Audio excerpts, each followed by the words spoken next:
whenever I first came to you, emotionally, like food and body image was taken up 90% of my brain and my day. And it was all I thought about, all I worried about at night. I would binge. The fear was that I would get bigger and bigger and bigger, and that I would lose control of it, and that I wouldn't be able to stop it. Like, how am I going to explain to my family that I've been struggling with this thing? I felt like, people would judge me for investing in this, or like that it wasn't important enough, or it wasn't like, career, or wasn't school or whatever. I have to invest in this, and I didn't know what they would say.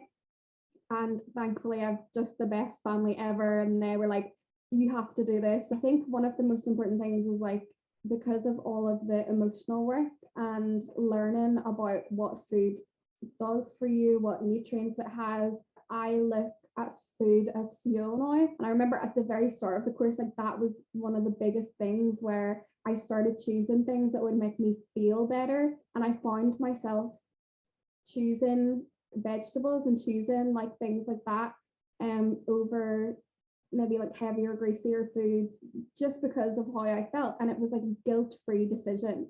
Because I'm eating more regularly, I have more energy to hang out with my family, to go on holidays where I missed holidays before. I eat with people at lunchtime, and it's really bizarre that I'm okay with doing this, and I don't worry that they're looking at me thinking, why is she eating crisps? Like, I don't worry about that. I don't hide my food anymore. I get to like have dinner with family, I get to eat with other people. Just an infinite amount of change that I can't even put into words.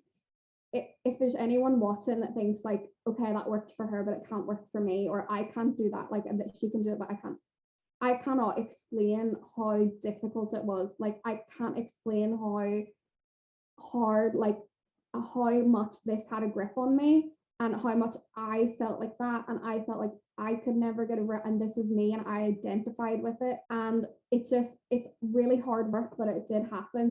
Food and body image issues are not a unique problem.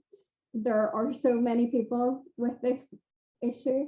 There are so many people that can relate to what you're going through, and that have went through similar things. I know it feels really isolating, and it's a really private problem. Like, it's something that's secret and hidden, but there are people who are going through the same thing, and by bringing it to light, that's the only way that you can expose the problem. And I know it's scary, but it's so worth it.